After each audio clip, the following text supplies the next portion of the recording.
ഏറ്റവും പ്രധാനപ്പെട്ട വാർത്തയിലേക്ക് പോവേണ്ടതുണ്ട്. റേഷൻ പണിമുടക്കിൽ അനുനയ നീക്കവുമായ സർക്കാർ. ഉച്ചയ്ക്ക് 12 മണിക്ക് റേഷൻ കട വ്യാപാരികളുമായി ഭക്ഷ്യമന്ത്രി ചർച്ച നടത്തും. പണിമുടക്കിന് ഇടയിലും 228 റേഷൻ കടകൾ ഇന്ന് തുറന്ന് പ്രവർത്തിച്ചു എന്ന വിവരവുമുണ്ട്.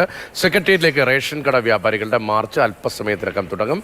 സെക്രട്ടേറിയറ്റിന് മുന്നിൽ നിന്ന് മുഹമ്മദ് ഷഹീദ് വെള്ളയിൽ റേഷൻ കടയിൽ നിന്നും നമ്മളോടൊപ്പം വിവരങ്ങളുമായി ചേരുകയാണ്. ആദ്യം ഹരികൃഷ്ണനിലേക്ക് പോകാം. ഹരി, നേരത്തെ ഭക്ഷ്യമന്ത്രി സംസാരിച്ചിരുന്നത് കടുത്ത ഭാഷയിലാണ്. ഈ സമരവുമായി മുന്നോട്ട് പോവുകയാണെങ്കിൽ റേഷൻ കടകൾ ഏറ്റെടുക്കുന്ന അടക്കമുള്ള കാര്യങ്ങളുമായി മുന്നോട്ട് പോകുമെന്ന് സർക്കാർ ഒരു നിലപാടും വ്യക്തമാക്കുന്ന സാഹചര്യം ഉണ്ടായിരുന്നു. എന്താണ് സർക്കാരിന്റെ നിലപാട്? 12 മണിക്കുള്ള ചർച്ചയിൽ ഫലം കാണാനുള്ള സാധ്യത എത്രത്തോളമാണ്? അനുനയ നീക്കമൊക്കെ നേരത്തെ സർക്കാരിന്റെ ഭാഗത്തുനിന്നുണ്ടായി, പക്ഷേ അതൊന്നും ഫലം കണ്ടില്ല. അതുകൊണ്ടാണ് ഇന്ന് റേഷൻ കടയിലെ വ്യാപാരികൾ ഇപ്പോൾ ഈ അനിശ്ചിതകാല സമരത്തിലേക്ക് കടന്നിരിക്കുന്നത്. ഇപ്പോൾ വീണ്ടും സർക്കാർ ഭക്ഷ്യവകുപ്പ് ചർച്ചയ്ക്ക് വിളിച്ചിട്ടുണ്ട്. 12 മണി കഴിഞ്ഞതിന് ശേഷം ഓൺലൈനായി സമരവുമായി ബന്ധപ്പെട്ട് നിൽക്കുന്നവരുമായി ഈ വ്യാപാരികളുടെ സംഘടനകളുമായി ചർച്ച നടത്താനാണ് തീരുമാനം.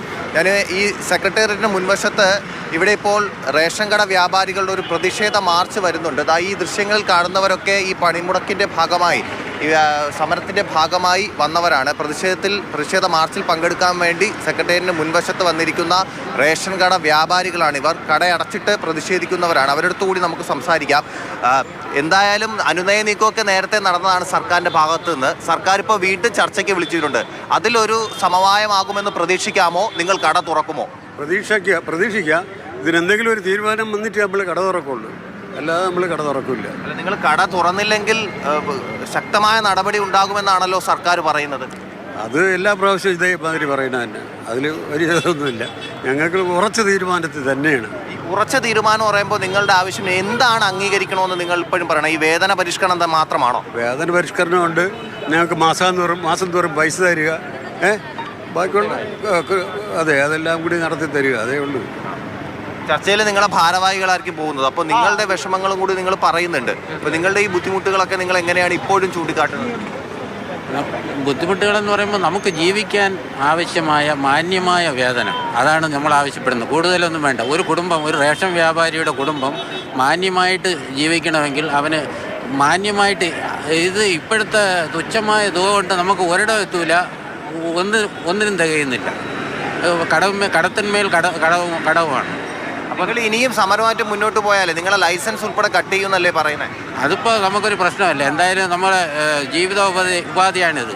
ഇത് നമുക്ക് ശരിയായില്ലെങ്കിൽ പിന്നെ എന്താണ്, ഇതിൽ വേറെ വഴിയില്ലല്ലോ.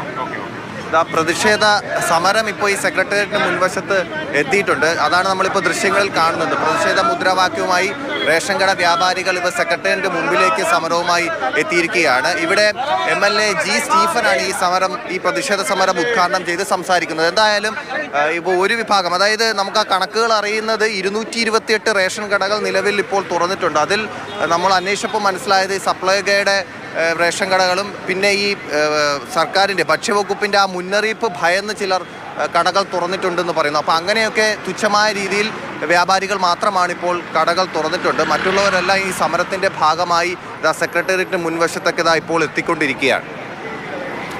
ഹരികൃഷ്ണയാണ് വിവരങ്ങൾ നൽകിക്കൊണ്ടിരിക്കുന്നത്. സെക്രട്ടേറിയറ്റിന് മുന്നിൽ റേഷൻ വ്യാപാരികളുടെ പ്രതിഷേധമാണ്. അതേസമയം തന്നെ ചർച്ചയും നടക്കാൻ പോകുന്നു.